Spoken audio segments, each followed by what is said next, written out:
Samadhi is an ancient Sanskrit word for which there's no modern equivalent. There's a fundamental challenge with making a film about samadhi. Samadhi points to something that can't be conveyed on the level of mind.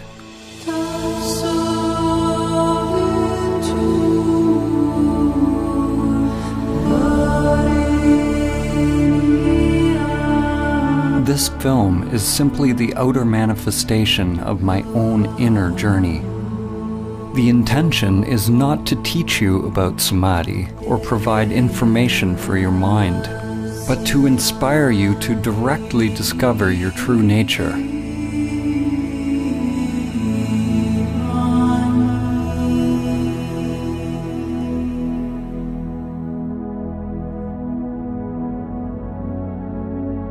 Samadhi is relevant now more than ever. We are at a time in history where we have not only forgotten samadhi, but we've forgotten what we forgot.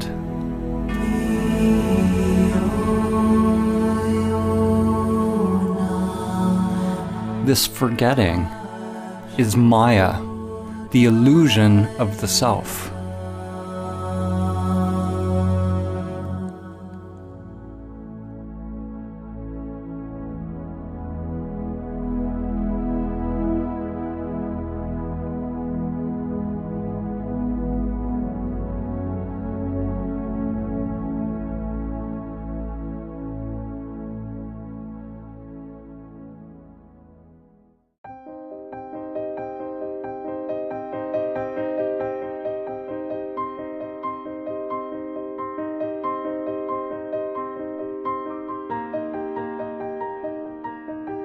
As humans, most of us live immersed in our daily lives, with little thought of who we are, why we are here, or where we're going. Most of us have never realized the true self, the soul, or what the Buddha called anatta, that which is beyond name and form, beyond thinking. As a result, we believe we are these limited bodies.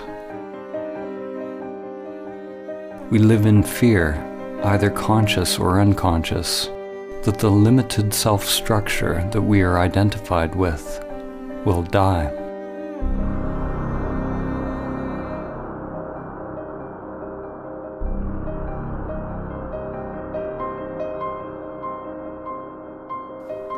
In today's world, the vast majority of people who are engaged in religious or spiritual practices, such as yoga, prayer, meditation, chanting, or any kind of ritual, are practicing techniques which are conditioned, which means they are just part of the ego construct. The seeking and the activity isn't the problem. Thinking you have found the answer in some external form is the problem. Spirituality, in its most common form, is no different than the pathological thinking that is going on everywhere. It is a further agitation of the mind, more human doing as opposed to human being. The ego construct wants more money, more power, more love, more of everything. Those on the so-called spiritual path desire to be more spiritual, more awake, more equanimous, more peaceful, more enlightened. The danger for you watching this film is that your mind will want to acquire samadhi. Even more dangerous is that your mind might think it has acquired samadhi. Whenever there's a desire to attain something, you can be sure it's the ego construct at work. Samadhi is not about attaining or adding something more to yourself.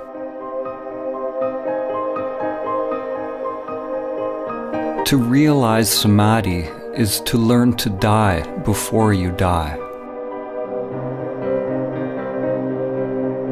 Life and death are like yin and yang, an inseparable continuum, endlessly unfolding with no beginning and no end. When we push away death, we also push away life. When you experience the truth directly of who you are, there's no longer any fear of life or death. We're told who we are by our society and our culture.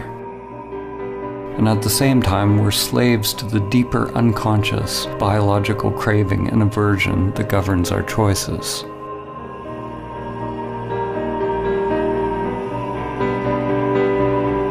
The ego construct is nothing more than the impulse to repeat. It's simply the path that energy once took, and the tendency for the energy to take that path again, whether it is positive or negative for the organism.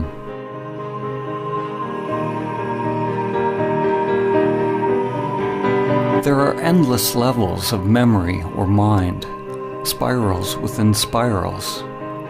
When your consciousness identifies with this mind or ego construct, it ties you to social conditioning, which you could call the matrix. There are aspects of the ego that we can be conscious of, but it's the unconscious, the archaic wiring, the primal existential fears that are actually driving the whole machine.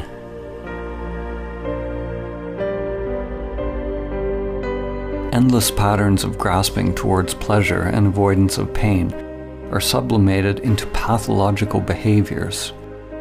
Our work, our relationships, our beliefs, our very thoughts, and our whole way of living. Like cattle, most humans live and die in passive subjugation, feeding their lives to the matrix.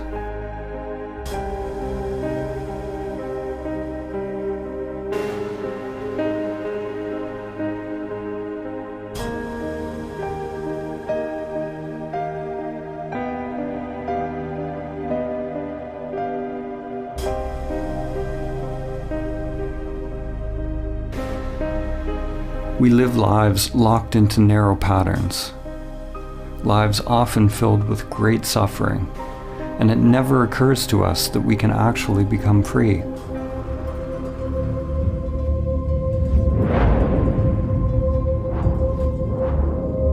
It is possible to let go of the life that has been inherited from the past, to live the one that is waiting to come forth through the inner world.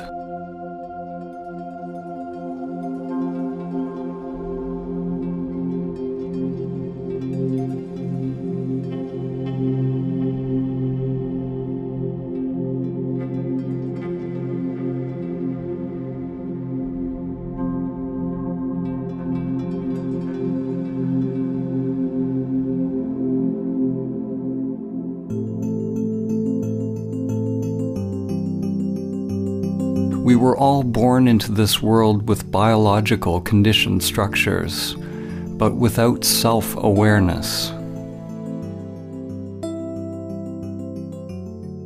Often, when you look into a young child's eyes, there's no trace of self, only luminous emptiness. The person one grows into is a mask worn over consciousness. Shakespeare said, "All the world's a stage, and all the men and women merely players."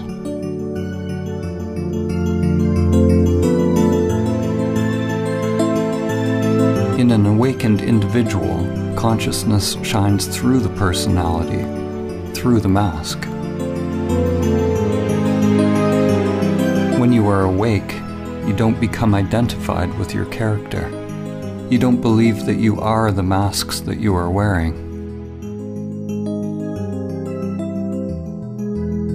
But nor do you give up playing a role.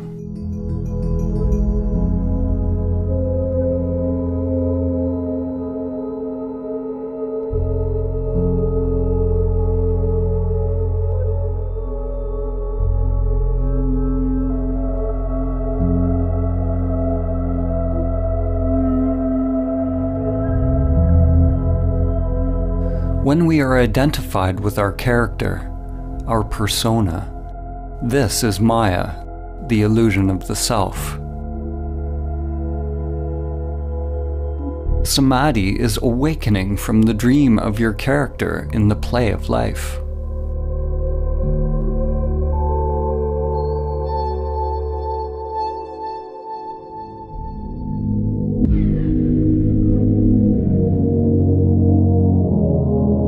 "2,400 years after Plato wrote the Republic, humanity is still making its way out of Plato's cave. In fact, we may be more transfixed by illusions than ever.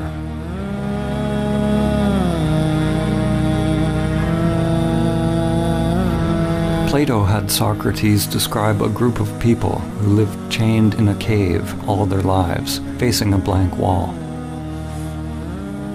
All they could see were shadows projected on the wall by the things passing in front of a fire which was behind them.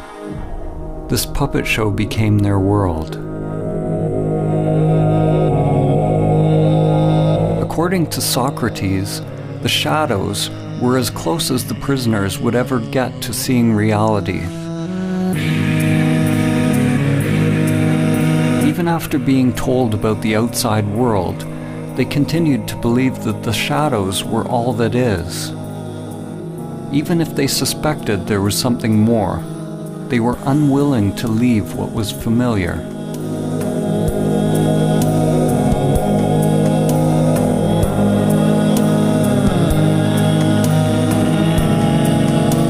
Humanity today is like the people who have only seen the shadows on the cave wall. The shadows are analogous to our thoughts. The world of thinking is the only world that we know, but there is another world that's beyond thinking, beyond the dualistic mind. Are you willing to leave the cave? To leave all that you have known, to find out the truth of who you are?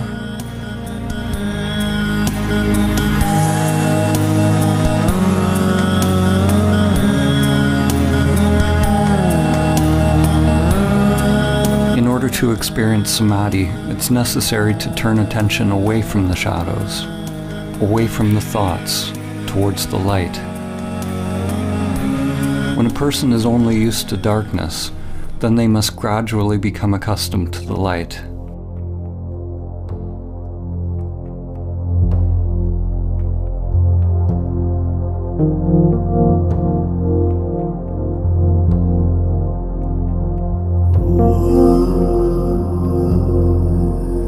Like acclimatizing to any new paradigm, it takes time and effort, and a willingness to explore the new, as well as shed the old.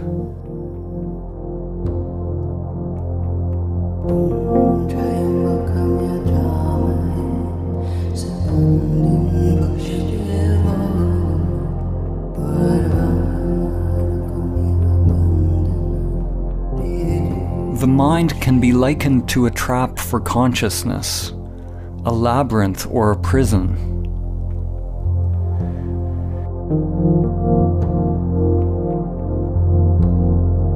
It is not that you are in prison, you are the prison.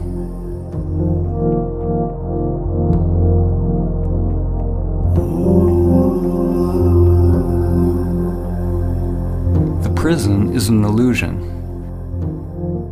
If you are identified with an illusory self, then you are asleep. Once you are aware of the prison, if you fight to get out of the illusion, then you're treating the illusion as if it's real, and you still remain asleep. Except now the dream becomes a nightmare. You'll be chasing and running from shadows forever.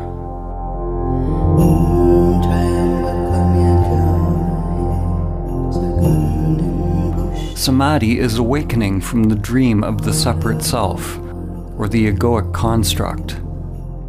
Samadhi is awakening from identification with the prison that I call me.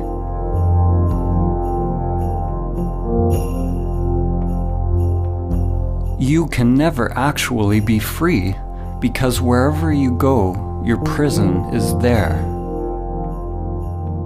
Awakening is not about getting rid of the mind or the matrix. On the contrary, when you're not identified with it, then you can experience the play of life more fully, enjoying the show as it is, without craving or fear. In the ancient teachings, this was called the divine game of Leela, the game of playing in duality.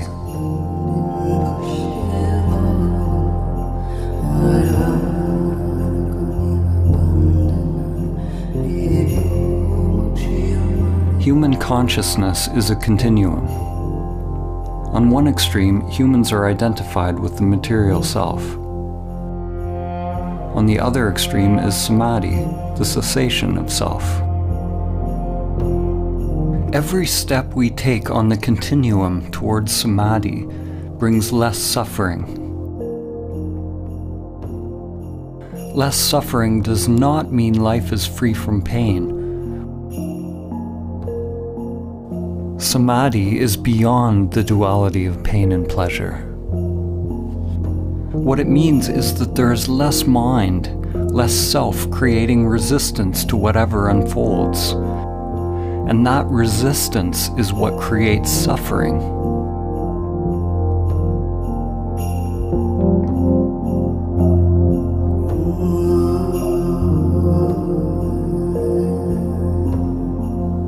Realizing samadhi even once allows you to see what is at the other end of the continuum, to see that there is something other than the material world and self-interest.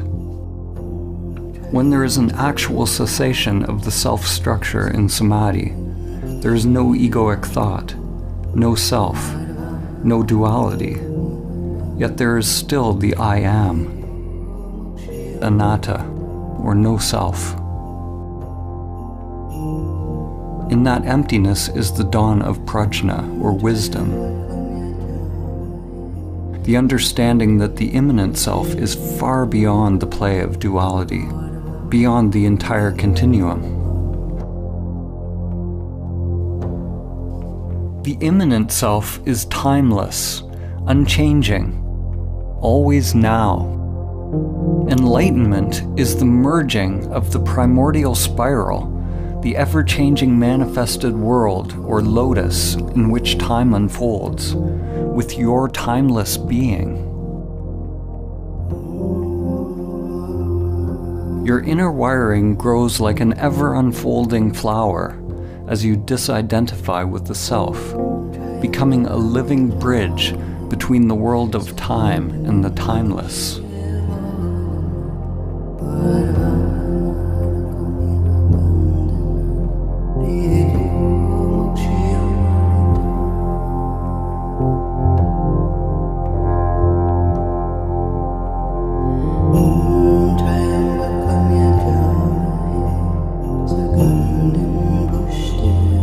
Merely realizing the immanent self is only the beginning of one's path. Most people will have to experience and lose samadhi countless times in meditation before they are able to integrate it into other facets of life. It's not unusual to have profound insights into the nature of your being during meditation or self-inquiry, only to find yourself once again falling back into old patterns, forgetting the truth of who you are.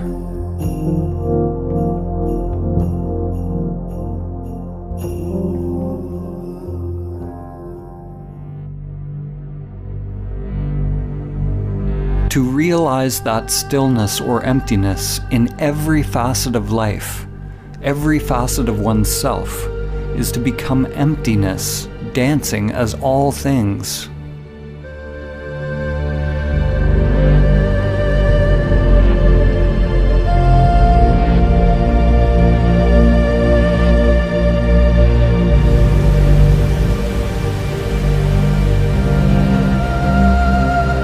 Stillness is not something separate from movement. It is not opposite to movement. In samadhi, stillness is recognized to be identical with movement.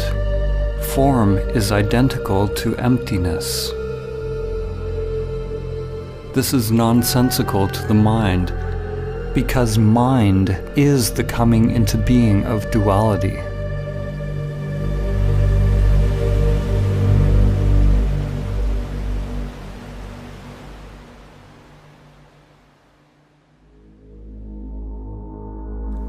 René Descartes, the father of Western philosophy, is famous for the saying, "I think, therefore I am." No other phrase more clearly encapsulates the fall of civilization and the full-scale identification with the shadows on the cave wall. Descartes' error, like the error of almost all humans, was the equating of fundamental being with thinking.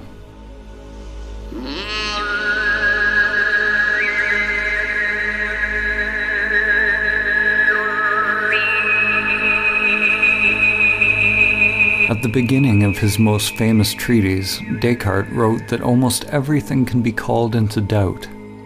He can doubt his senses and even his thoughts.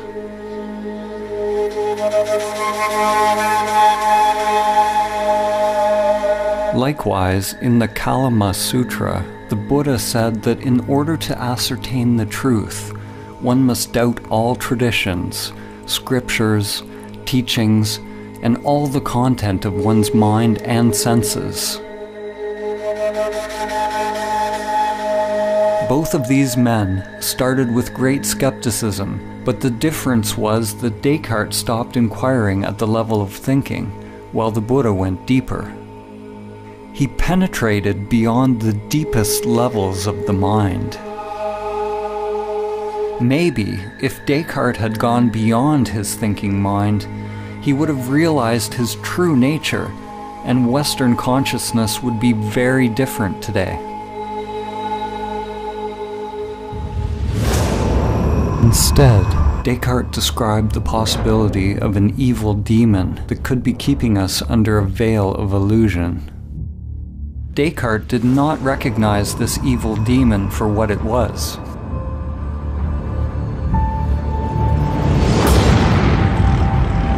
As in the movie The Matrix, we could all be hooked up to some elaborate program, feeding us an illusory dream world.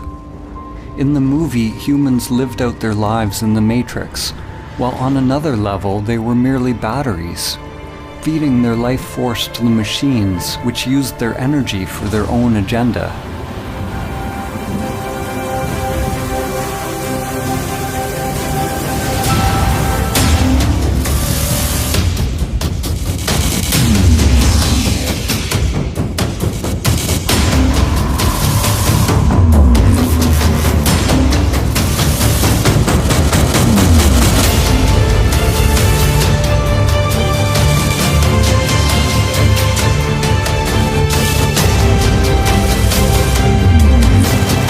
People always want to blame something outside themselves for the state of the world or for their own unhappiness, whether it's a person, a particular group or country, religion, or some kind of controlling Illuminati, like Descartes' evil demon or the sentient machines in the Matrix.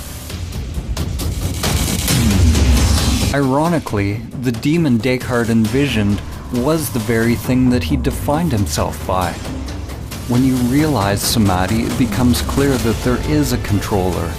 There is a machine, an evil demon leeching your life day after day. The machine is you.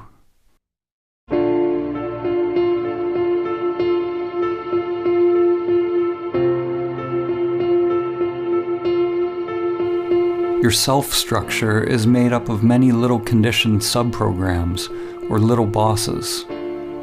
One little boss that craves food, another craves money, another status, position, power, sex, intimacy. Another wants consciousness or attention from others. The desires are literally endless and can never be satisfied. We spend a lot of our time and energy decorating our prisons, succumbing to pressures to improve our masks and feeding these little bosses, making them more powerful. Like drug addicts, the more we try to satisfy the little bosses, the more we end up craving.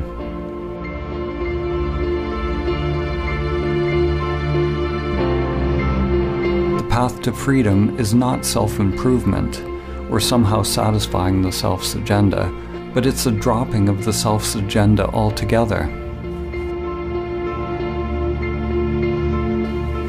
Some people fear that awakening their true nature will mean that they lose their individuality and enjoyment of life.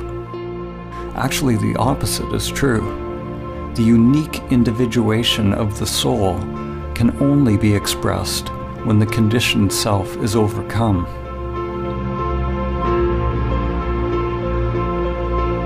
Because we remain asleep in the matrix, most of us never find out what the soul actually wants to express.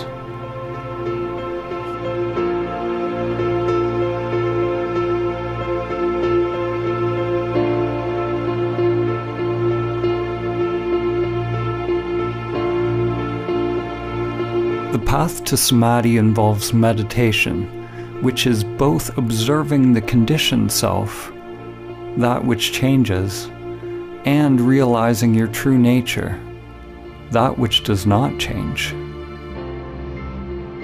When you come to your still point, the source of your being, then you await further instructions without any insistence on how your outer world has to change.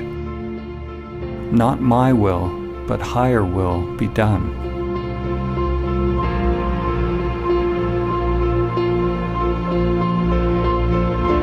If the mind only tries to change the outer world to conform with some idea of what you think the path should be, it's like trying to change the image in a mirror by manipulating the reflection.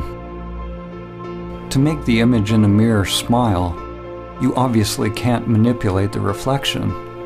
You have to realize the you that is the authentic source of the reflection. Once you realize the authentic self, it doesn't mean that anything on the outside necessarily needs to change. What changes is the conscious, intelligent inner energy, or prana, which is freed from conditioned patterns and becomes available to be directed by the soul. You can only become aware of the soul's purpose when you are able to watch the conditioned self and its endless pursuits, and let them go.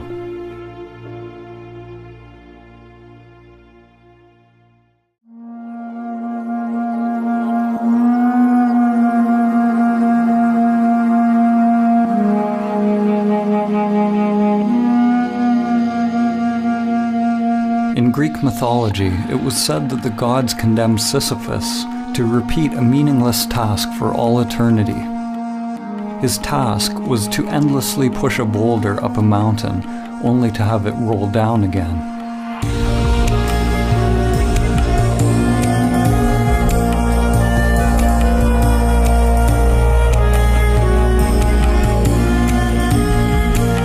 The French existentialist and Nobel Prize-winning author, Albert Camus, saw the situation of Sisyphus as a metaphor for humanity. He asked the question, how can we find meaning in this absurd existence?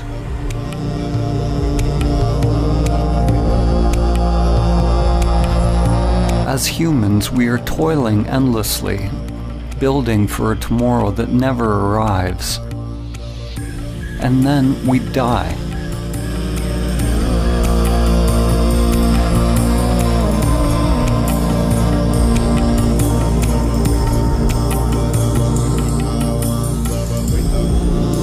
If we truly realize this truth, then we will either go mad if we are identified with our egoic personas, or we will awaken and become free.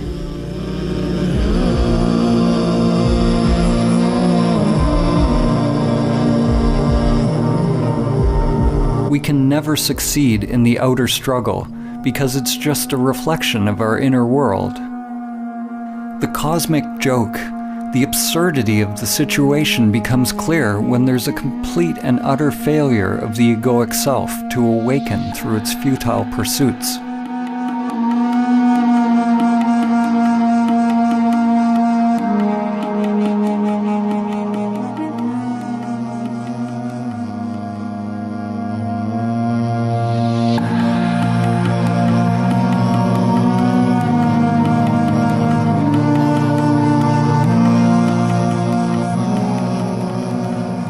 In Zen, there is a saying, before enlightenment, chop wood, carry water.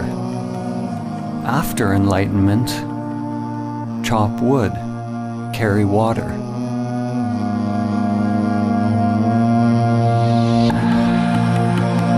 Before enlightenment, one must roll the ball up the hill. After enlightenment, one must also roll the ball up the hill. What has changed? The inner resistance to what is. The struggle has been dropped, or rather, the one who struggles has been realized to be illusory. The individual will, or individual mind, and divine will, or higher mind, are aligned.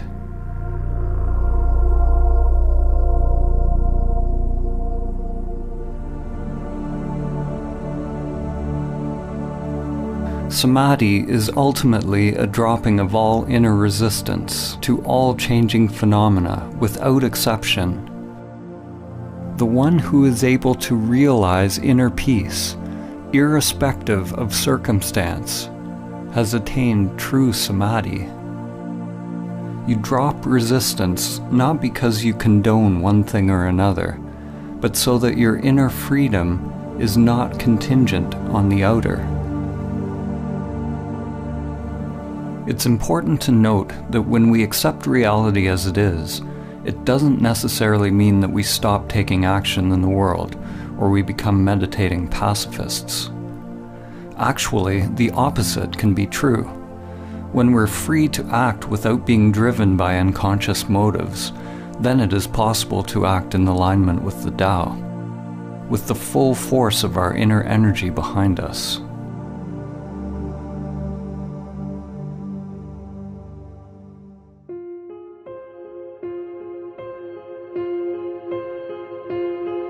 Many will argue that in order to change the world and bring about peace, we need to fight harder against our perceived enemies. Fighting for peace is like shouting for silence. It just creates more of what you don't want. These days there's a war against everything. A war against terror, a war against disease, a war against hunger. Every war is actually a war against ourselves.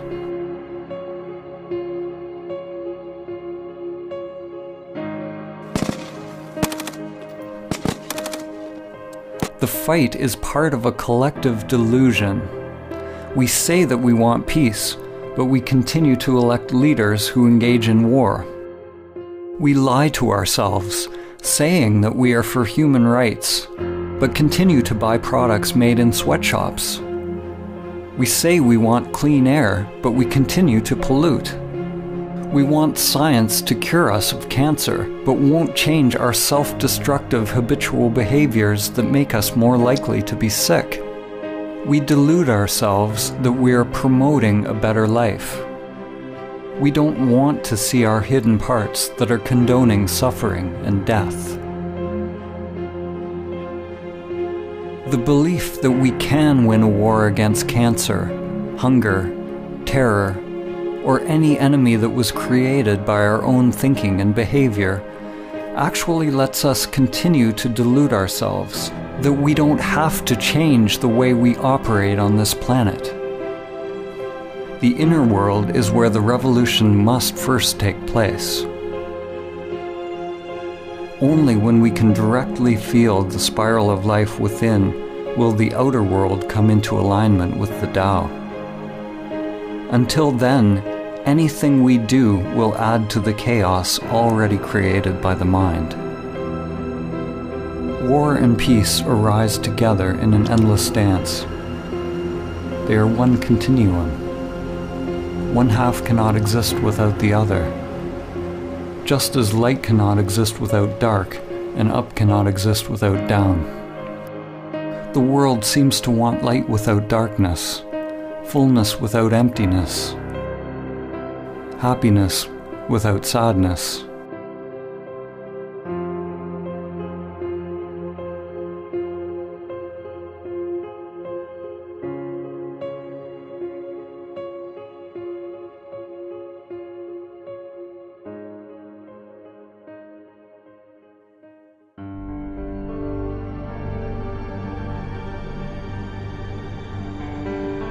The more the mind gets involved, the more fragmented the world becomes. Every solution that comes from the egoic mind is driven by the idea that there is a problem, and the solution becomes an even greater problem than what it was trying to solve. What you resist persists.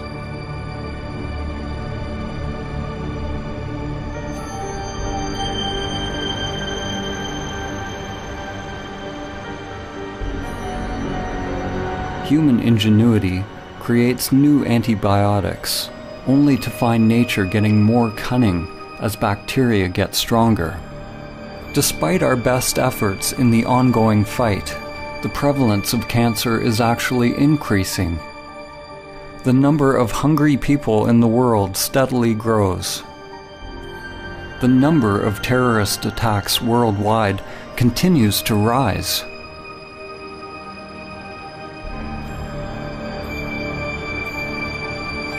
What's wrong with our approach? Like the sorcerer's apprentice from Goethe's poem, we have taken hold of a great power, but we do not have the wisdom to wield it.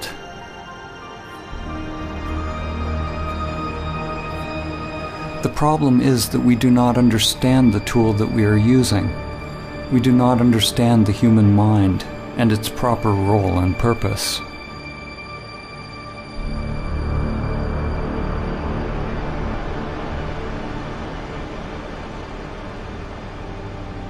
The crisis is born of the limited, conditioned way in which we think, the way we feel and experience life.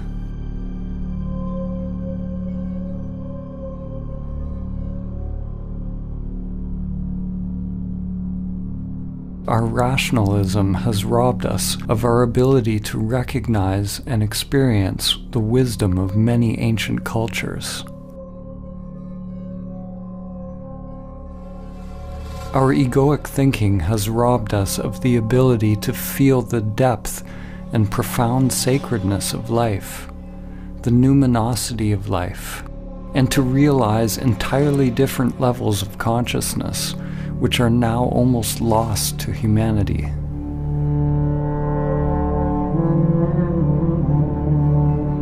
In the ancient Egyptian tradition, netters were archetypal forms whose characteristics could be embodied by those who purified their physical and spiritual bodies in such a way that they were fit to house higher consciousnesses. The original netter, or the divine principle of this wisdom, was known as Thoth, or Tehuti, often depicted as a scribe with the head of a bird, or ibis, and represented the origin of all knowledge and wisdom. Thoth could be described as the cosmic principle of thinking, or thought. Thoth gave us language, concepts, writing, mathematics, and all the arts and manifestations of the mind. Only those who had gone through special training were allowed to access Thoth's sacred knowledge. The Book of Thoth is not a physical book, but is the wisdom of the Akashic or etheric realm. Legend tells that Thoth's knowledge was deeply hidden in a secret place within every human being, and was protected by a golden serpent.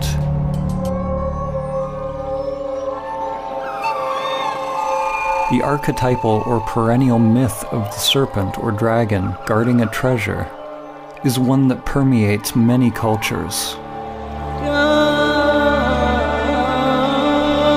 and has been called by names such as Kundalini Shakti, Chi, Holy Spirit, and inner energy. The golden serpent is the egoic construct which is bound in the inner energies, and until it's mastered and overcome, the soul will never be able to attain the true wisdom. It was said that the Book of Thoth brought nothing but suffering to any individual who read it, even though they would find the secrets of the gods themselves and all that is hidden within the stars. What must be understood is that the book brought suffering to any individual who read it, any ego that tried to control it. In the Egyptian tradition, awakened consciousness was represented by Osiris. Without this awakened consciousness, any knowledge or understanding attained by the limited self would be dangerous, disconnected from higher wisdom. The eye of Horus had to be open. The esoteric meaning that we find here is similar to the more familiar story of the fall in the Garden of Eden. The Book of Thoth parallels the tree of knowledge of good and evil, whose fruit Adam and Eve were tempted to eat.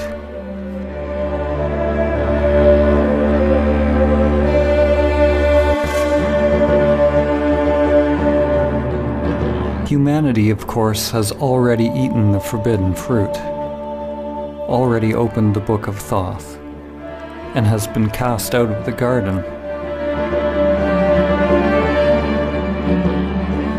The serpent is a metaphor for the primordial spiral that extends from the microcosm to the macrocosm. Today, the serpent is living as you. It is the egoic mind expressed as the manifested world. We have never before had access to so much knowledge. We've gone deep into the material world, even finding the so-called God particle. But we've never been more limited, more ignorant of who we are and how to live. And we do not understand the mechanism by which we create suffering.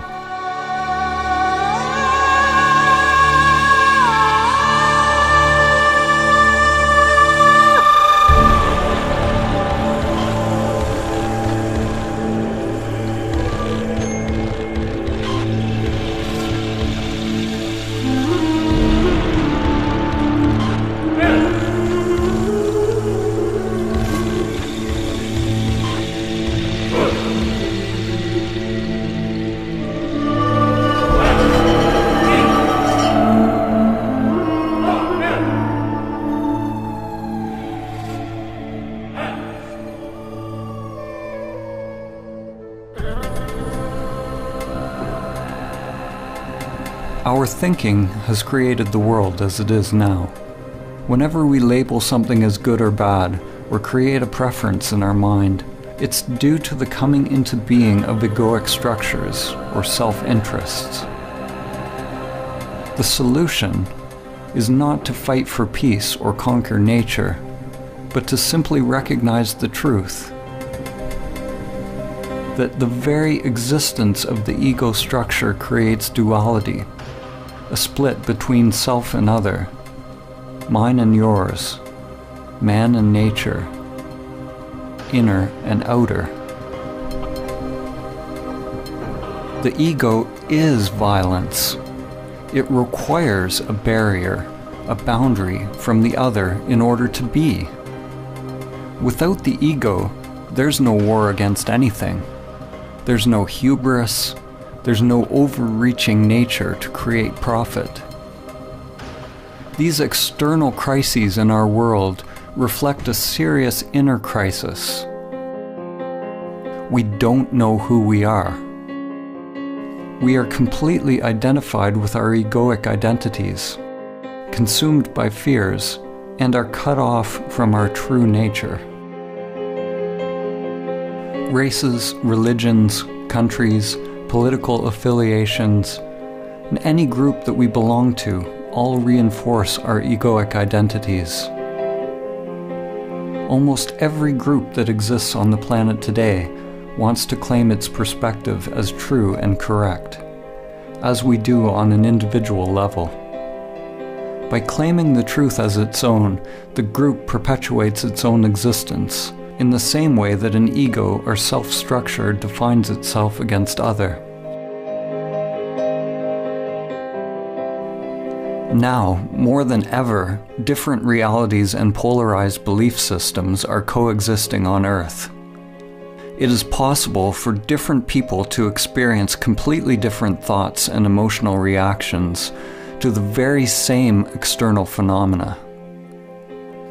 In the same way, samsara and nirvana, or heaven and hell, are two different dimensions occupying the very same world. An event that may appear apocalyptic to one person could be seen as a blessing to another. So what is becoming obvious is that your external circumstances don't have to affect your inner world in any particular way. To realize samadhi is to become a self-propelled wheel, to become autonomous, a universe unto oneself. Your experience of life is not contingent on changing phenomena. An analogy can be made with Metatron's cube. Metatron is mentioned in various ancient Christian, Islamic, and Jewish texts, and is archetypally related to the Egyptian Neter Thoth, as well as Hermes Trismegistus of Greece. Metatron is intimately connected with the Tetragrammaton. The Tetragrammaton is the fundamental geometric pattern, the template or primordial emanation of physical reality, which has been called the Word of God or the Logos. Here we see a two-dimensional representation of the figure, but if you look a certain way, you see a 3D cube. When you see the cube, nothing has changed in the figure, but your mind has added a new dimension to your seeing. Dimensionality, or one's perspective, is simply a matter of becoming habituated to a new way of perceiving the world. Upon realizing samadhi, we become free of perspective, or free to create new perspectives, because there's no self invested in or attached to a particular viewpoint.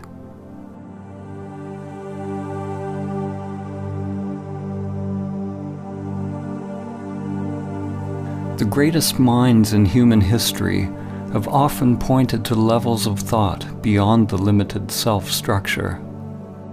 Einstein said, "The true measure of a human being is determined primarily by the measure and sense in which he has attained liberation from the self." So it's not that thinking in the existence of the self is bad. Thinking is a wonderful tool when the mind is in service to the heart. In Vedanta, it is said that the mind makes a good servant, but a poor master.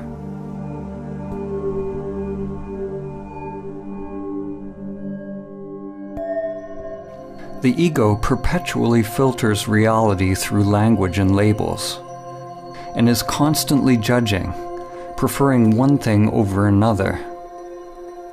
When the mind and senses are your master, they will create endless suffering, endless craving and aversion, locking us into the matrix of thinking. If you want to realize Samadhi, do not judge your thoughts as good or bad, but find out who you are prior to thought, prior to the senses. When all labels are dropped, then it is possible to see things as they are.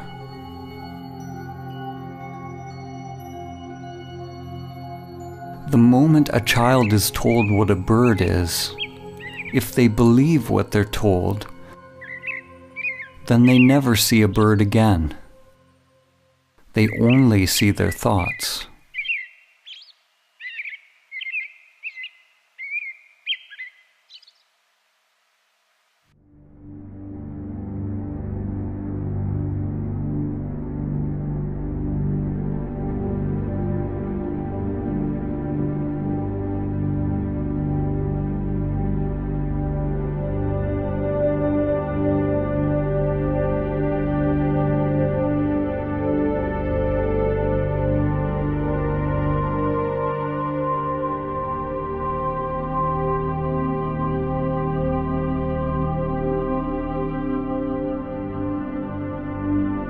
Most people think that they are free, conscious, and awake.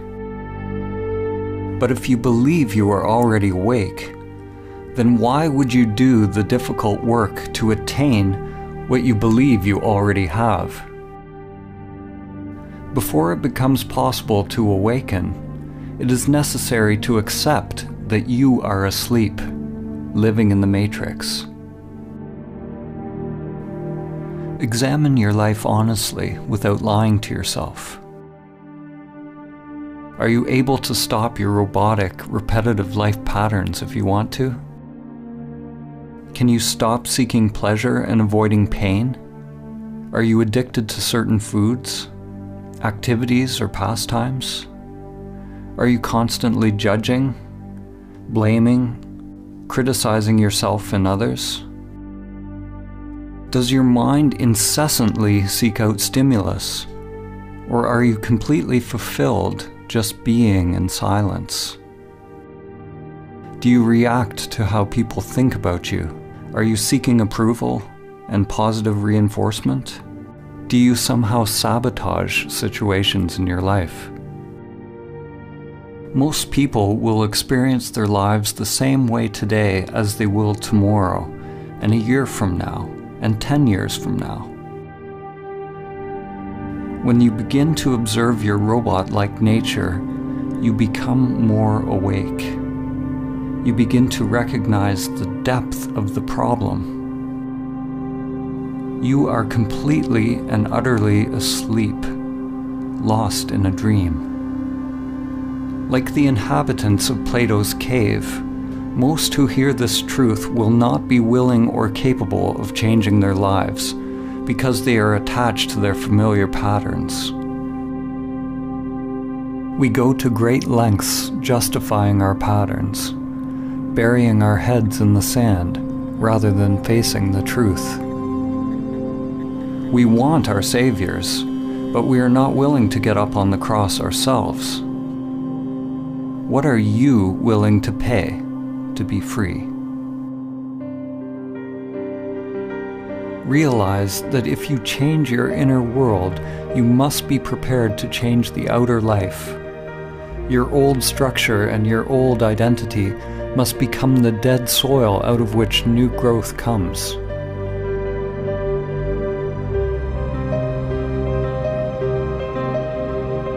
The first step to awakening is to realize that we are identified with the matrix of the human mind, or the mask. Something within us must hear this truth and be roused from its slumber. There's a part of you, something timeless, that has always known the truth.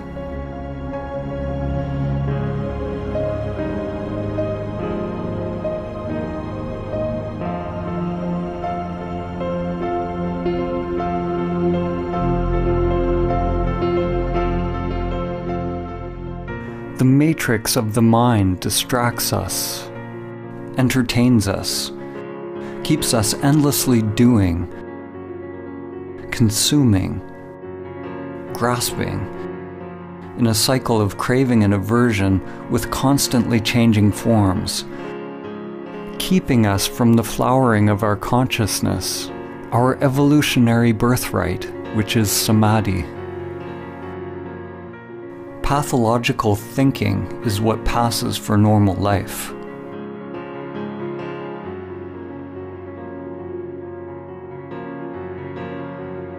Your divine essence has become enslaved, identified with the limited self-structure. The great wisdom, the truth of who you are, is buried deep within your being.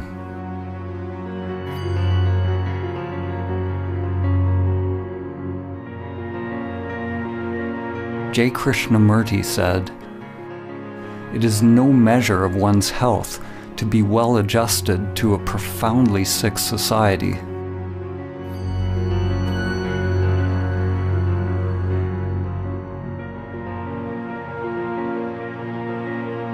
Identification with the egoic mind is the sickness, and samadhi is the cure.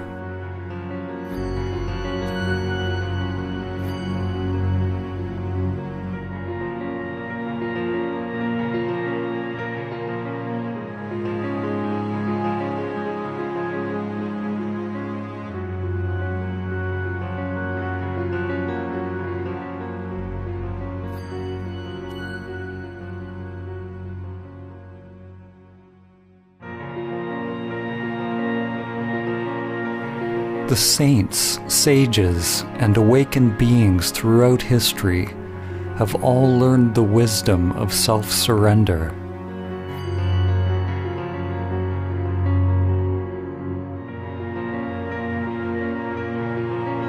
How is it possible to realize the true self?